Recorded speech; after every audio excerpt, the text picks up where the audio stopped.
ইলিশের সিজন তো চলেই যাচ্ছে, আর ইলিশের কোনো রেসিপি হবে না তা কি করে হয়? হে এভরিওয়ান, আসসালামু আলাইকুম। খাদিজাস ডেইলি ব্লগ পেজে এগিন কেমন আছেন সবাই? আশা করি সবাই ভালো আছেন। আমি আলহামদুলিল্লাহ ভালো আছি। তো আজকে রান্না করব ইলিশ মাছের মাথা দিয়ে কচু শাক দিয়ে।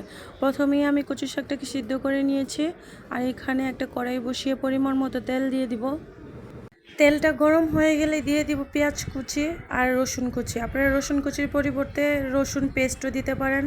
আর রসুনের পরিমাণটা আমি একটু বেশি করে দিব, কারণ কচুর ভিতরে বা লতির ভিতরে একটু রসুন দিতে হয় বেশি করে, না হয় গলা চুলকানোর সম্ভাবনা থাকে। আর অন্যদিকে আমি কিছু ফালি করে রাখা কাঁচামরিচ দিয়ে ব্রাউন কালার করে ভেজে ইলিশ মাছের মাথাটা দিয়ে একটু পানি অ্যাড করব, আর মশলাটা দিয়ে ভালো করে কষিয়ে নেব। এখানে আমি একটু হলুদের গুঁড়া দিয়ে দিয়েছি, দিয়ে দেবো একটু মরিচের গুঁড়া, আর দিয়ে দিব একটু ধনিয়ার গুঁড়া, পরিমাণ মতো লবণ দিয়ে ভালো করে কষিয়ে নেব। এরই মধ্যে বলে রাখি, যদি আমার ভিডিওটি ভালো লাগে অবশ্যই ফেসবুক থেকে ফলো দিয়ে লাইক কমেন্ট শেয়ার করে দিবেন, আর ইউটিউব থেকে সাবস্ক্রাইব করে দিবেন।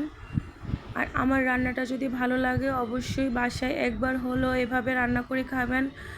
এই রান্নাটা খেতে অসাধারণ, না খেলে বুঝতেই পারবেন না। তো এখানে আমি চলে যাই রান্নায়। এখানে মশলার সঙ্গে আমি মাছের মাথাটা ভালো করে কষিয়ে নিয়েছি। তেলটা উপরে ভেসে উঠলে আমি দিয়ে দিব আগে থেকে সিদ্ধ করে রাখা কচু শাকটা। কচু শাকটা দিয়ে আমি আবারও ভালো করে কষিয়ে নিব।